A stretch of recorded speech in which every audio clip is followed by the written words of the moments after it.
Classic Rock 102.9 MGK. This is Eric Johnson, and welcome to Good News from the C-Suite.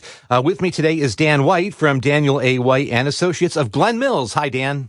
How you doing, Eric? Good to be here today with you. Thanks for coming in. So we wanted to talk about some of the charitable things that you do, and we're going to get to that in just a second. But first, tell me more about your firm. Our firm was started way back in 1987. We're a financial planning firm. We specialize primarily in retirement planning. We work with people 55 to 75 years old primarily. I mean, we'll work with anybody, but that's our general market. And we help them make big decisions. I mean, when to take Social Security, whether to take a lump sum or a pension, really how to craft what retirement is going to look like for them. Kind of a holistic approach. We take into account taxes. We take into account market risk. And really, it's about having the income in retirement. And that's kind of what we do for people. We set up retirement income that's going to be inflation protected. And the big concern for most people out there today is they're going to run out of money. So we make sure that doesn't happen. Well, the thing that stuck with me, I attended one of your seminars here at the radio station a few weeks ago. Everybody that has a job, a career, they all know the minutia of that job and that career. For me, obviously, it's radio. But for you, it's financial planning, retirement, portfolio. But what impressed me was just all the little details involved with government regulations to protect your money.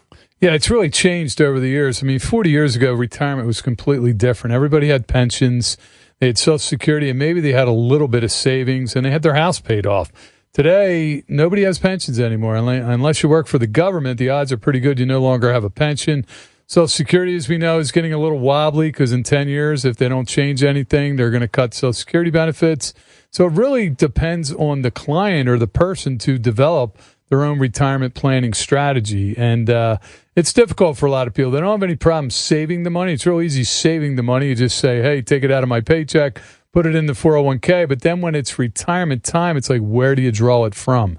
Do you draw it from an IRA, a 401k? When do you take Social Security? It's very difficult for people to come up with a strategy that incorporates all their different revenue sources in retirement. And then there's all the challenges that come along the way. Like for me, for example, the challenge is we want to be able to provide for our kids and hopefully be in a position to pay for their college education.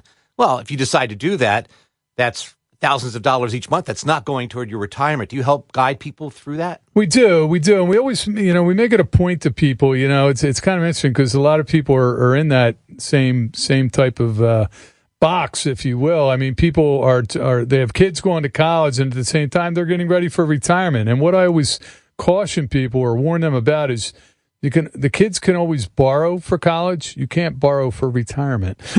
Right. Retirement is there, and you can't take a loan out for retirement. You can take a loan out for college. So you got to separate the two. I'm not saying you shouldn't help your kids out for college, but don't let it impact your retirement game plan. The scary words to me are reverse mortgage, and I guess that is for a lot of people. I'm sure you have strategies to avoid that. Yeah, I think a reverse mortgage is a viable tool, but it should be kind of a last resort.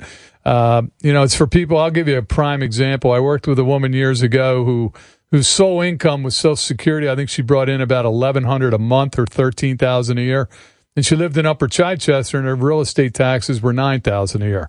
So she didn't have a lot of cash flow.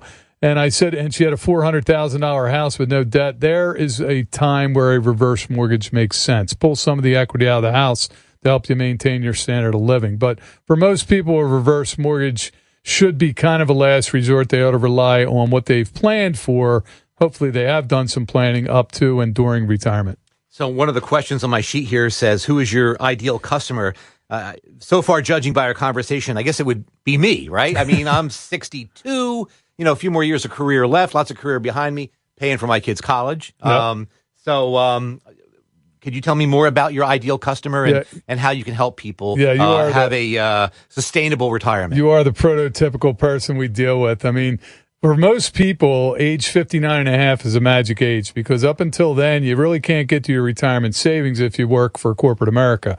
But at age 59 and a half, a lot of people have access to what is called an in-service distribution where they can roll out their 401k, they can roll out their 403b. And that's really the time where they really need to start getting their ducks in a row. I mean, okay, you're going to work a few more years. A lot of people work till 65 because that's when Medicare kicks in, and that takes the health insurance cost off the table. So, 60, 62 years old, you want to work till 65 or 67. Hey, what's the game plan? You got to start really looking at what your budget's going to be, what your income sources are going to be, what tax bracket you're in. Maybe you want to start looking at partial Roth conversions. There's a lot of things that go into that 5-year time frame where people really need to get their game plan in place. Well, thank you for your service to people like me. Now let's talk more globally here during Good News from the C-suite. Let's talk about how what you're doing to help the community on a larger scale. Yeah, two things that we do. One thing that we started in our company during COVID.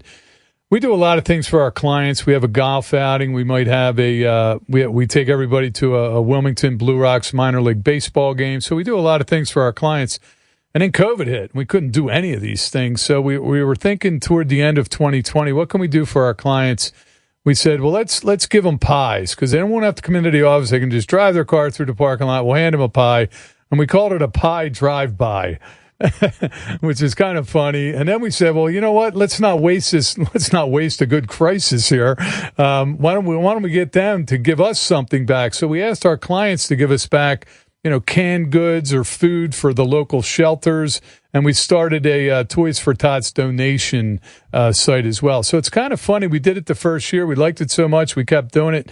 We just had our 5th one, and people will drive in, they'll roll down their window, we'll hand them a pie, they'll crank open their trunk, and they might have 5 bags of groceries or toys, and it's just amazing the giving that our clients do to help people in the community.